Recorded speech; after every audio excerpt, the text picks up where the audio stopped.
My name is Alicia and I make flowers out of Italian crepe paper. The work is very intricate and takes lots of patience, but the results are worth it. In this vlog, I will share my process so you can learn how you can design and make your own flowers. Hi everyone, my name is Alicia and I make crepe paper flowers. I have been making crepe paper flowers for about 2 years now, and when I started this amazing craft, there was almost no information about how to get started, what materials you needed. I'm going to tell you all of it. I'm going to explain my process, what papers I started with, what papers I use now, what you can get away with. You don't need to buy this, you don't need to buy that. I'm going to cover all of that information so that if you're interested in crepe paper flowers and you think it's a hobby you want to start, then this will help you get started. So stick around, we're going to cover a lot of information, but if you have any questions or I don't cover something, you can contact me on Instagram. I have posted quite regularly over the last few years. Whenever I make flowers, I post them. So please contact me there. I absolutely love hearing from people who love crepe paper flowers as well. But let's get started, we got heaps to cover. Now, just in case you haven't heard of crepe paper flowers and don't know what they are, I will explain. Crepe paper is a special kind of paper that is really stretchy. It means that you can stretch and cup it and curl it, and it looks very convincingly like a petal or a flower. It also comes in lots of different colors, and you can color it in lots of different ways, which makes it really flexible. You can really make just about anything out of this crepe paper. Finally, it's got a beautiful texture to it that is really realistic because it looks like a perfect flower texture. You've got those intricate veins, just like on real petals, so it is extremely convincing to people who are looking at these flowers in a vase in your house, and it's really shocking to them to realize they're actually made out of paper. So here are a few that I have made. These are just some of my favorites. So this is a globe flower, which I found on a fantastic YouTube tutorial, which I just love this flower. This is one that I made for a friend of mine. It's a stock flower imitation, but you can see it's got lots of different flowers attached to it and some buds at the top there. Then we have our peony, which is a classic flower to make, and this comes in lots of different styles and heaps of people have their own designs for this. And the classic rose, you can't go wrong with a rose. This is my own design, and you'll find everyone has got lots of their own designs as well. So there are so many different flowers that you can make with crepe paper. And this orchid over here is also made of crepe paper. So, there's so much you can do with this paper, and it's an awesome craft to get into because of that. So now I'm going to talk a little bit more about how I got started. So my crepe paper flower journey started in a craft book shop in Wellington, New Zealand, where I live. I was looking through the books with my friend and I found this book by Tiffanie Turner. So this book is called The Fine Art of Paper Flowers, and as soon as I saw it, I just could not open it. It was just so beautiful. Every page in this book is filled with absolutely beautiful illustrations, beautiful flowers, photos, and they're so realistic. I just could not walk away from it. I had to buy it. I did not know anything about crepe paper flowers. I had no idea what I was getting myself into, what materials that I would need, but I figured I would find that out once I had the book. So I bought the book and my crepe paper journey began. So once I got the book home and I eagerly started opening it and reading it, I realized, okay, these are made out of crepe paper. I'm going to go down to my local $2 shop and I'm going to buy crepe paper, which is, you might recognize as the stuff you make out of for party streamers and things like that. It's about $2 here in New Zealand per fold, and this is what I thought I needed. So this is what I started with.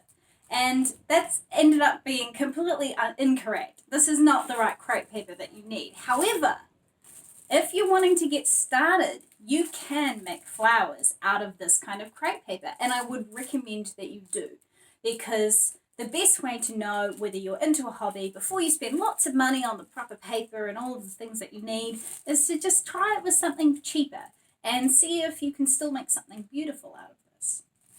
So what to do? I had this crepe paper flower book I couldn't use and this crepe paper that I couldn't find anything for.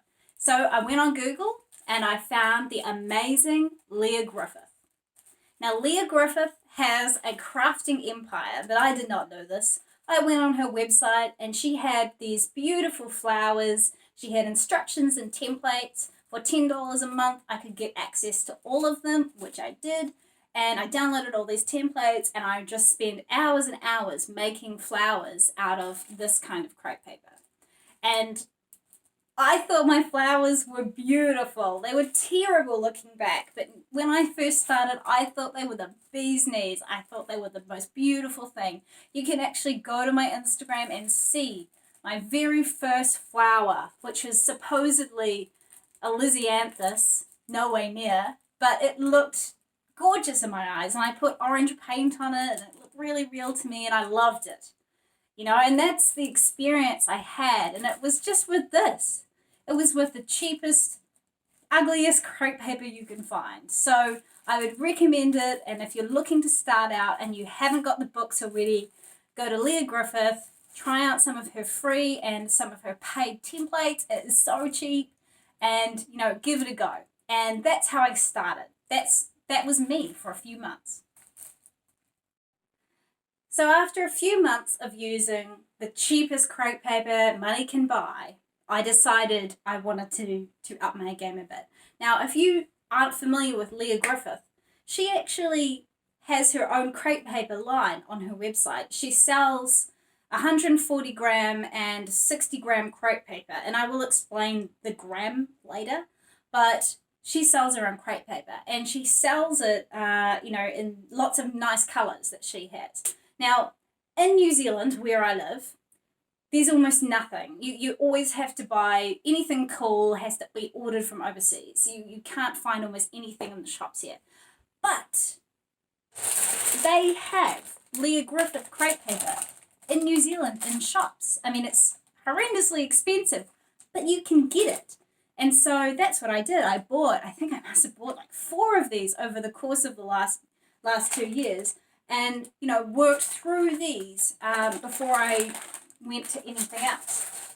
Now, this crepe paper is German, which I will again explain later, but it's equivalent to about 140 grams. Now, it is very textured. You can kind of see that texture there, and it's beautiful colors. It comes in a lovely range of colors as well. So you can get this crepe paper, and when you buy it, there's generally a template for a flower on the interior of the packaging as well, so you can actually use that to make flowers. But by the time I started buying this, I wanted to try it out on Tiffanie Turner's book rather than the Lia Griffith stuff. So let's talk crepe paper. What papers do I need? How much are they going to cost me? What's the difference? Why are they so special? I'm going to cover all of that. Now, let's go back to our guest star from earlier. This crepe paper here from a craft shop. Now, this stuff here is extremely flimsy. It's very light. It's not very stretchy. This is the entry-level crepe paper you're going to find. Now, I would judge that this is between 16 and 32 grams. Compare that to the high-end expensive Italian crepe paper, which sits at 180 grams. The weight difference is quite large. Now, what is this weight difference? What does that mean? Much like paper, crepe paper has a certain weight to it, and that weight is represented by tissue paper. Now, tissue paper is what is used to make crepe paper, firstly. So it's kind of like the relative. Tissue paper is put into lots of different layers and glued between the layers, and then that forms the crepe paper. So when you're actually using crepe paper, you're using tissue paper that's been glued into lots of different layers. Now, the terms of the weight is increased when the crepe paper is gathered. So they use a special machine to kind of like gather it together so that it has all of this texture on it. So you can see that 140 grams from earlier got quite a lot of texture in there, And those are all folds. So when we pull them, it stretches out. And so that's just probably a few sheets of tissue paper joined together, but then crinkled. And this produces a really sturdy paper that is a lot heavier than the original tissue paper. So the entry-level paper, the lightest one that you can probably get away with once you get into the books and the videos, is 60-gram crepe paper. This is a 60-gram crepe paper package from Lia Griffith. Now, Lia Griffith sells these on a website. You can also get them from Amazon. This is German crepe paper made by a company called Floral, and I find it almost impossible to buy Floral without buying it through Lia Griffith. So I do tend to have a few packs of these lying around. But it does come in a nice range of colours, and the only regret I have is that I can't choose different colours. Now you find that the Italian version of 60-gram crepe paper looks almost exactly the same. There is no difference really. One thing I have noticed though is that the crepe paper is not as stretchy. So these German ones, for some reason, seem to have a lot more stretch in them than the 60-gram that you get from Italy. However, the Italian one comes in lots of different colours, way more colour variation than these. So it depends on what you need it for. If you're just wanting to start out, the Lia Griffith stuff is fine. If you're really picky and you need an exact colour, then maybe you can get the Italian stuff. But, you know, you can't go wrong with either. So the 60-gram crepe paper is really good for things like peonies, where you're dealing with lots of light, fluffy petals. It's not going to work very well for really large structural petals like magnolias, roses, king proteas. They're not going to work because they just don't have the strength in them. But for little interior petals, they'll be really, really good. So next, let's talk about 100-gram crepe paper or Chinese crepe paper. Now, Tiffanie Turner does mention 100-gram crepe paper in her book. So this is how I found out about it. I started off by buying crepe paper from AliExpress. It was very expensive considering the quality of it. I'll just say that. It was really expensive.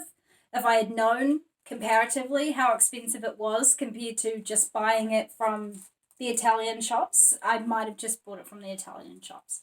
But anyway, if you do want to buy it and you buy it from AliExpress, here is my opinion. The colours are fine, but the quality was really different from roll to roll. So you would find that some of the colours wouldn't have any stretch in them for some reason, and others would be super stretchy and you'd be really happy with them. So this I have definitely kept around. This is a beautiful colour for stamens and like the interior of flowers. It's got wonderful stretch. It's nice and light. I love it. But there's plenty of other rolls that came with it that I just threw away after a while because I just couldn't use them and just rip as soon as I stretched them, and they had for some reason a really thick texture to them but no stretch. It was really strange. Another place that you can buy 100-gram crepe paper or cheaper crepe paper than the Italian stuff is a place called Mart, and that's also referenced in Tiffanie Turner's book. So I did buy some paper from them, and I had a similar problem to AliExpress, is that it's very different from roll to roll what you're going to get. There were some papers in that shipment that I absolutely love, but there are others that I could not use because the stretch in them just wasn't there. So just be prepared if you're going to buy from places like Paper Mart that not every roll might be the same. The whites are certainly great, but I wouldn't say that the 180-gram crepe paper that they sell is equivalent to the Italian crepe paper. It's still much lighter, has much less stretch. So just bear in mind, I mean, these crepe papers have lots of different uses, but, you know, it's worth giving it a try and then keeping an open mind. Next up, let's talk 180-gram crepe paper. Now, you can get this from, there's plenty of paper shops that sell it online, and it's sourced from Italy at a place called Carta Tecnica Rossi, or something similar to that. It's in Italian. Now, this paper here comes in a gorgeous range of colours. Particularly thank you to Tiffanie Turner for always coming up with these wonderful new colours for this paper to come out in.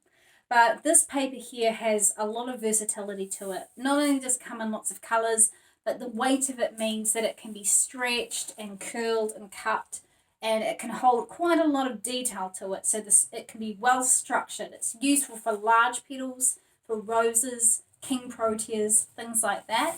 It has a huge versatility to it. Now you also can get ombre colours in 180 gram crepe paper, and these are colour graduations, and they just look gorgeous on flowers. They're absolutely beautiful. They can be used strategically to place, create beautiful variations in the petals. And Tiffanie Turner is a big fan of using these. She references them quite a lot in her books, but they are slightly more expensive. So I have only recently got some, but they're really wonderful. And they're generally only coloured on one side. So on the other side, they tend to be a bit more pale, and then on the other side, they've got the colour. So just bear that in mind, as they're not graduated on both sides, though the colour tends to come through a little bit.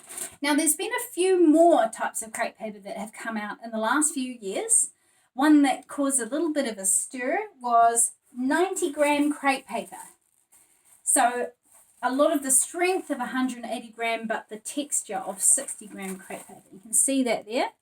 Now, this crepe paper is wonderful. It is beautiful crepe paper. It is lovely. It comes in a lot of the beautiful colours of the 180 gram crepe paper, but it is just wonderful in terms of its texture and versatility. So this is definitely a paper that you should get your hands on if you can, because it has opened the door to lots of different options. I have used this to make roses, and that is something that I would never have been able to do with 60 gram crepe paper. So definitely a recommendation from me. Finally, we have the Italian version of 140 gram crepe paper. Now this is, again, it's going to come in a lot of different colours because it's made in Italy. It has almost the same colour range as the 180 gram crepe paper compared to Floral, where I have no idea what it is. I find that a lot of Lia Griffith's 140 gram crepe paper has a very dulled colour to it. It's not very vibrant, whereas the colours from Carta Tecnica Rossi are always very realistic and useful as they are. You don't have to make any changes to them. So I would recommend, if you're buying 140 or 180 gram crepe paper, that you get it from Italy, because that is just by far the best paper. Another type of crepe paper that you absolutely have to start with is called Crepe Paper Doublet. It's a double-sided fine crepe paper.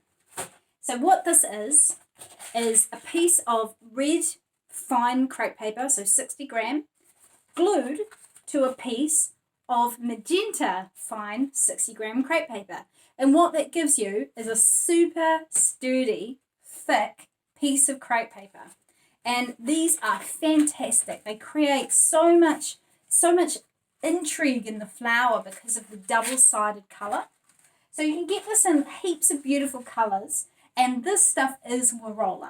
So this is, you can get this stuff from Lia Griffith's website. She sells it online, and she sells it in some stores, so I could buy it in New Zealand, though it was insanely expensive. You can also make your own. If you have 60 gram crepe paper, you can make your own using fusible interfacing and putting a sheet of 60 gram and then a sheet of fusible interfacing and then another sheet of 60 gram and ironing it. You will get the same effect. But if you can't be bothered doing that, I recommend this because it's just so versatile. It's perfect for roses. I use it all the time for roses. It's also quite good for magnolias and king protea, where you need ultra thick, very sturdy paper in order to hold large shapes. So this is wonderful crepe paper, especially the green, which is fantastic for leaves, not just rose leaves, but any kind of leaf, because it has the realistic double colour that's slightly different but not exactly the same. So I would recommend, even if you just get the green for leaves, it will be much better. And it's sturdy without that texture. You've got a very fine texture, a bit more realistic than 180 gram crepe paper where the texture is really, really strong and not always so realistic for leaves. So that's the papers that are involved in making crepe paper flowers. So to cap off, 60 gram, 180 gram, and crepe paper doublet are the ones that I recommend you buy. They're the ones that you should get after you finish using your crepe paper from your craft stores, and you should look into getting them once you're feeling like you're ready for the next stage. Now let's talk about the materials that you need in order to make these flowers. I spent so much money on pointless scissors and glues when I started. It's one of the main things I wish I'd had more guidance on when I started making flowers. So I'm going to walk you through my experiences, what I think you should buy, and what I think you can live without. Most importantly is the glue. The glue that's going to hold your petals together, that's going to glue to wire, from paper to paper, those kinds of things. Now, I tried lots of different glues when I started, PVA, Tacky glue. The only one that I would recommend is Aleene's Tacky glue. This glue works. It sticks. If you use it sparingly, it will work really well. You can leave it for a few minutes to tacky up before you put things on. It gives you wiggle room. It's not set and then it's stuck forever. You can move it around and manipulate once you put a petal on. So Aleene's Tacky glue is the glue I would recommend. I've tried so many others. I've tried cheaper glues. None of them work as well. Just use this one. Now, another thing that I noticed when I first started making crepe paper flowers is people using hot glue guns. So I bought a hot glue gun, and you can get these low heat glue sticks and things like that. I don't use a glue gun ever because they're messy and the glue still burns me, and I just can't stand those little bits of glue that droop off whatever you're doing. I don't use a hot glue gun. I exclusively use the Tacky glue. Now, in order to get around the big container, what I recommend is keeping it in a glass jar so that when you're working, the glue is upside down and always ready for you. You don't have to wait for the glue to slide down the tube all the time. It's just permanently upside down like that. And then you do get glue in the base, but it's not a big deal. You just wash it with a dishwasher. So throw this away. Don't use it. It will save you a lot of time, a lot of money, and a lot of burns on your hands. Next up, we have the basic tools. You're going to need a ruler. And I got this ruler. It's very dear to me because it has centimetres and inches on it. And depending on what book you buy, you'll find different references to different measurements. So a ruler with centimetres and inches on it is really good, though I think most of the books use inches, but we're centimetres in New Zealand, so it's easier for me to have both on there. So a ruler is really important. Another cost that I spent a lot of money on when I started that I really didn't need to was a rolling cutter and a cutting mat. You might find that when you're starting off, you have to be super accurate and measure everything perfectly, but eventually you'll get really lazy and you realise you don't need a cutting mat and you don't need a rolling cutter. They do work, they do cut crepe paper, but scissors are fine. You do not have to be millimetre perfect with this craft. So I would, if you're struggling with the cost of this as it is, save money. Don't buy a rolling cutter. Don't buy a cutting mat. I mean, the cutting mat might be good for protecting your table from glue, but you can do that in other ways. Scissors. You are going to need scissors for this. I only use 2 scissors. This one, which cost me $15, and this one, which cost me $50. Now, these scissors are the only ones that I need. They're the only ones that I think you need to buy. These ones are the ones that I really can't replace. These are, they're beautiful. You need to buy some like this for fringing. It's the ultra fine detail. These are perfect. So they're super sharp, super quick. Now there's a spring-loaded action on them. I don't have to spend quite a lot. Like, you'll find that you get really sore hands if you have really heavy, sturdy scissors. So just buy something light and quick like this for fringing. So you chop, chop, chop, chop, chop, and it's done. These scissors I find perfectly acceptable. I know there are scissors out there that will cost you hundreds of dollars that are fabulous and Japanese steel and all that. These are fine. These work. If they break, I will buy more. That's all I can tell you, really. They've never failed me. Next up, you're going to need some wire cutters. So you can use a few different types. You can use the long nose because some of the designs, especially Tiffanie Turner, she likes you to put a hook on the end of the wire. But a lot of the time I'm just cutting wires, so you need something that's going to cut a wire. Now let's talk about wires. You are going to need a lot of different wire. Now there are a few different ones that I would recommend you get. I picked these up on Amazon. I'm not going to link them because I suspect they're not even available anymore, but they're wonderful because they have this little tube and then I just put the wires in them.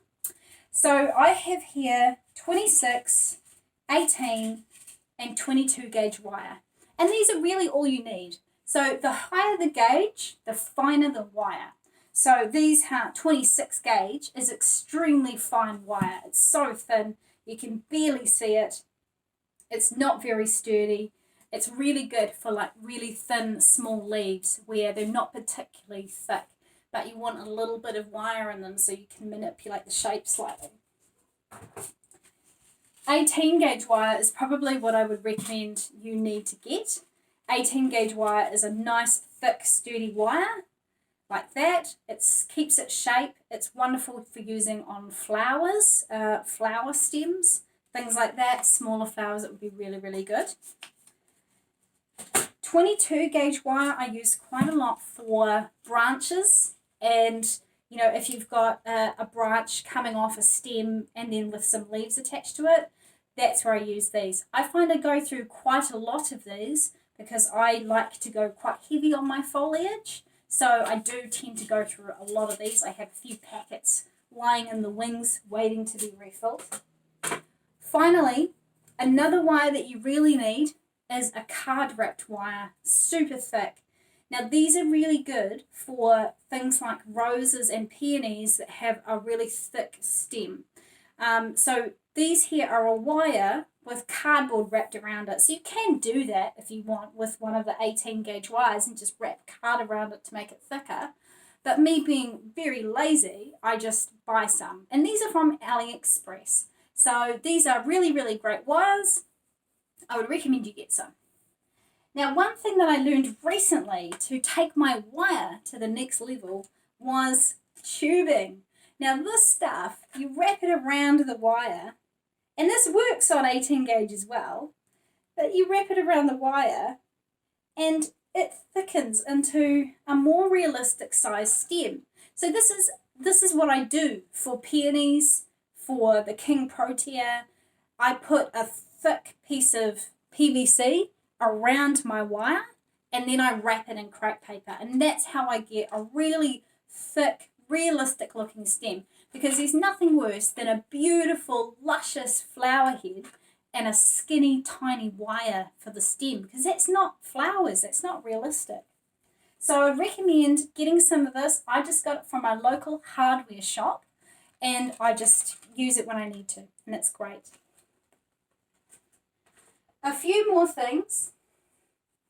Now, when I started off, I used floral wire tape to wrap my wires, and this is really hard. It's hard to use. I used to tear my hair out trying to use this stuff.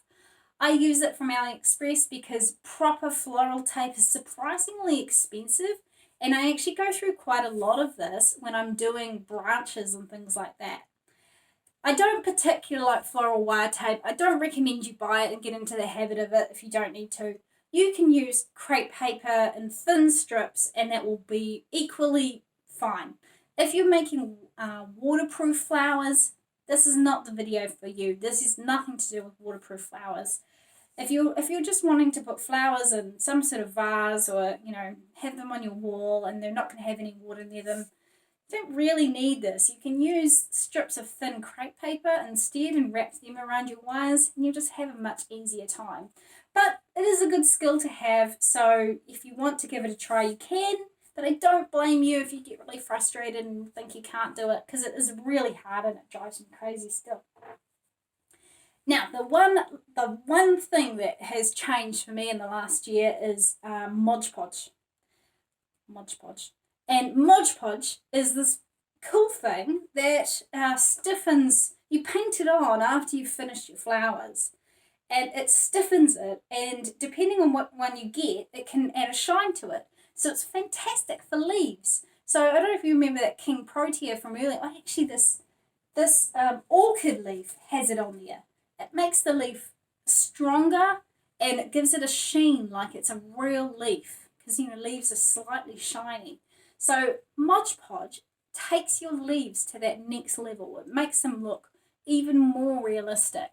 And so it's really, really good. I usually paint it on the entire stem and the leaves. And I'm not careful. I just have a whole bunch of brushes I bought from AliExpress, and they wash out in water, and I just paint it on like that, and that works really, really well. I'm not going to cover painting petals and leaves today, because that is a whole other kettle of fish.